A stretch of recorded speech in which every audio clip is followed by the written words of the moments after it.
ఓం నమ శివాయ. శివానందలహరి 79వ శ్లోకంలో ఆదిశంకరాచార్యులు వారు స్వామి యొక్క మెత్తనైన పాదాలను కనపడేలాగా చేయమని అడుగుతున్నారు. అలా ఎందుకు అడుగుతున్నారు? అలా కనిపించేలా చేస్తే ఆయన సేవ చేసుకుంటారంట, ఉపచారాలు చేసుకుంటారంట.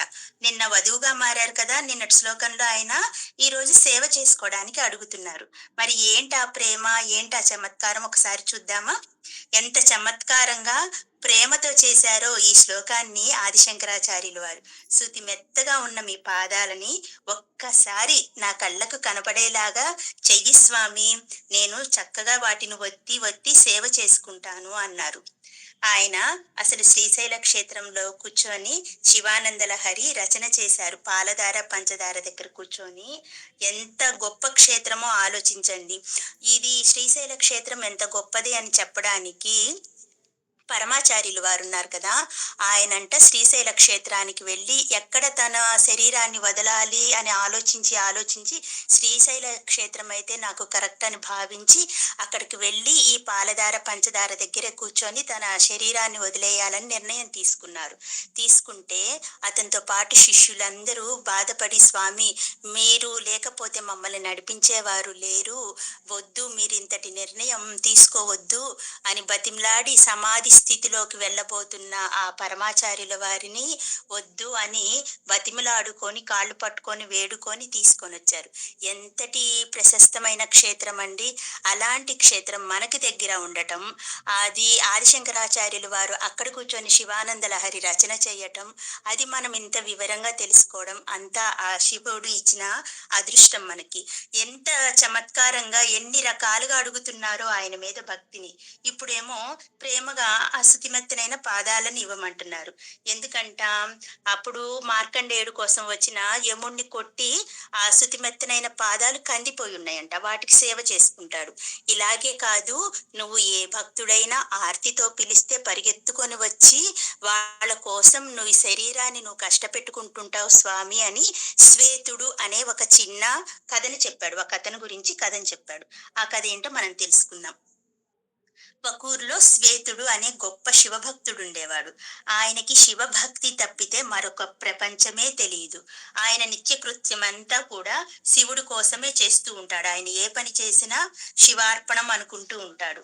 అలాంటి భక్తుడు రోజు తన పని తను చేసుకుంటూ ఉండగా ఆ గుడికి ఒక యోగులు వచ్చారు. యోగ పురుషులు వచ్చి ఆ గుడిని సందర్శించుకొని అక్కడ కోసేపు ధ్యానంలో కూర్చొని ఆ తర్వాత ఇతను వచ్చి ఇతని పాటికి పూజ చేసుకొని వెళుతూ ఉంటే ఇతన్ని దగ్గరికి పిలిచి, నువ్వు అల్పాయుష్కుడివి, నీ ఆయుష్ క్షీణిస్తుందయ్యా అని చెప్పారు.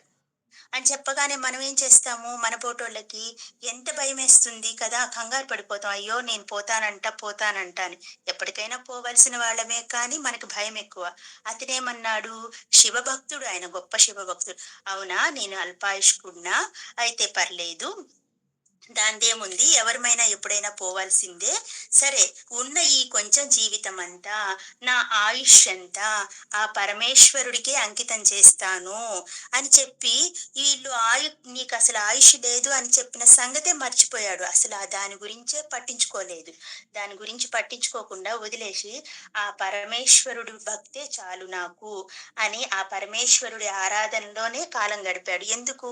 ఆయుష్ తక్కువ అని చెప్పారు కదా, మిగతా పనుల మీద శ్రద్ధ పెడితే ఈ కొంచెం జీవితం కూడా ఆయన సేవకు లేకుండా పోతుంది అని నిర్ణయించుకొని ఎక్కువ కాలము ఈయన ఆరాధనలోనే గడిపారు. ప్రతిరోజు ఏం చేసేవాడు? పూజ చేసేవాడు, కీర్తనం చేసేవాడు, ఆయన యొక్క వైభవాలను వినేవాడు, అందరికీ వినిపించేవాడు. ఆయన యొక్క కథలన్నీ ఆయన తెలుసుకొని నలుగురిని కూర్చోపెట్టి వాళ్ళందరికీ ఆ కథల గురించి వివరంగా చెప్తూ ఉండేవాడు. ఇలా ఆయన కాలం ఎప్పుడు గడిచిపోతుందో, చాలా తక్కువ కాలమే ఉంది చనిపోవటానికి అతనికి. ఇంకా పొద్దున్న లేచిన దగ్గర నుంచి ఈ పూజా కార్యక్రమాలన్నీ ముగించుకొని కాస్త సమయం దొరికితే చాలంట, ఆయన ఏం చేసేవారు? అక్కడున్న శివలింగాన్ని ఆలింగనం చేసుకొని తన్మయత్వంలో అలా కళ్ళు మూసుకొని కళ్ళెమ్మటి నీళ్లు కార్చుకుంటూ ఆనందంలో ఊగిపోతూ ఉండేవాడంట. అలా ఓలలాడుతూ ఉండేవాడు. ఆయనకి అదొక సంతోషం. ఆ స్వామిని, లింగాన్ని ఆలింగనం చేసుకుంటే తనకి ఏదో తెలియని తన్మయత్వం. కొంచెం సమయం దొరికినా తను ఆ పనే చేసేవాడు. ఇప్పుడు అతనికి సమయం దగ్గర పడిపోయింది. వెంటనే ఈ శ్వేతుడు అనేవాడు ఎంతటి భక్తుడో యమధర్మరాజుకి తెలుసు. భటులను పంపిస్తే ఏమవుతుందో తెలుసు. పోనీ తానే స్వయంగా వస్తే ఏమవుతుందో అది కూడా తెలుసు. ఎందుకంటే ఈ శ్వేతుడంటే శివుడికి పరమ అభిమానం. ఇలాంటి భక్తుణ్ణి మరి అభిమానించకుండా ఉంటాడా శివుడు? ఆయనకి తగని అభిమానం ఈ శ్వేతుడంటే. ఇప్పుడు పోవాలా వద్దా? నా ధర్మాన్ని పాటించాలా వద్దా? అన్న సందిగ్ధంలో ఈయన యమభటుల్ని పంపకుండా తానే స్వయంగా వచ్చాడు. అప్పుడు మార్కండేయుడి విషయంలో నేను తొందరపడి నా పాశాన్ని వేశాను. అది ఆ మార్కండేయుడితో పాటు లింగానికి కూడా వెళ్ళి పడింది. ఇప్పుడు పాశం వేస్తే ఒకతంట, వెయ్యకపోతే ఒకతంట. అతనికి ఆ టైం తీరిపోయింది. నేనా పాశం వేశానా, ఈయన నన్ను ఎగిరి తంతాడు. వెయ్యలేదా, నా వృత్తికి నాకిచ్చిన ధర్మానికి నేను న్యాయం చేయనట్లు. ఏమిటా పరిస్థితి, వేద్దామా వద్దా, వేద్దామా వద్దా అని సందిగ్ధంలో వచ్చి నిలబడి ఉన్నాడు.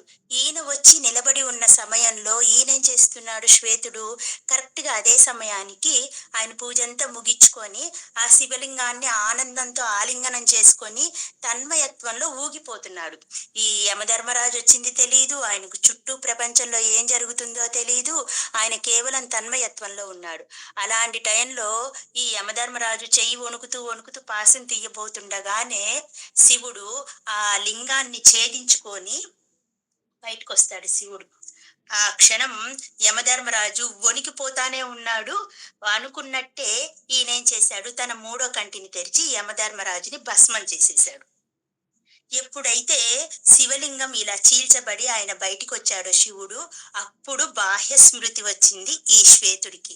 వచ్చి అప్పుడు ఏం జరిగింది అన్నట్టు చూసేసరికి అక్కడేమో బూడిద కుప్పుంది, ఇక్కడేమో పరమశివుడు నటరాజ స్వరూపంలో నిలబడి ఉన్నాడు ఆ లింగం మధ్యలో. వెంటనే స్వామి, నేనెంతటి అదృష్టవంతుణ్ణి, మీ దర్శనం దొరికింది నాకు. ఇక్కడ ఏం జరిగింది స్వామి, నాకేం అర్థం కావడం లేదు అని అడిగాడు. కింద బూడిద కుప్ప చూశాడు. స్వామి, ఏమైంది, ఎవరిది ఈ బూడిద కుప్ప అనగానే ఆయన అన్నాడు, నా భక్తుడు నా రక్షణలో ఉండగా వాళ్ళకి ఎవరైనా హాని చేస్తే నేను ఊరుకుంటానా అని 3 ముక్కల్లో చెప్పాడు సమాధానం శివుడు. వెంటనే ఈ శ్వేతుడికి అంతా అర్థమైపోయింది.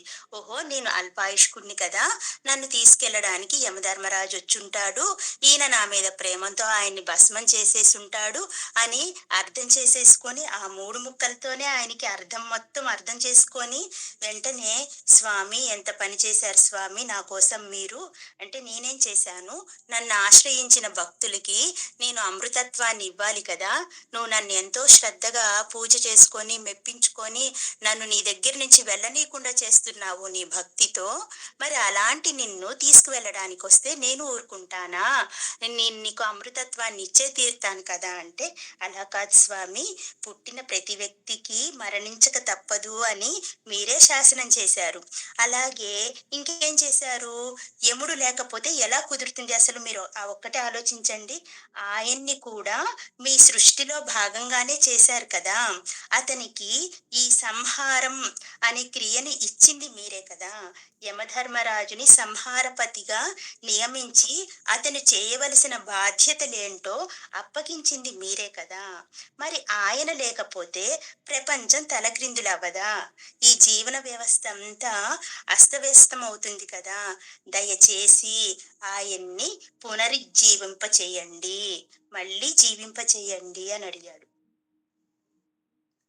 అంతే, శివుడు కరిగిపోయాడు.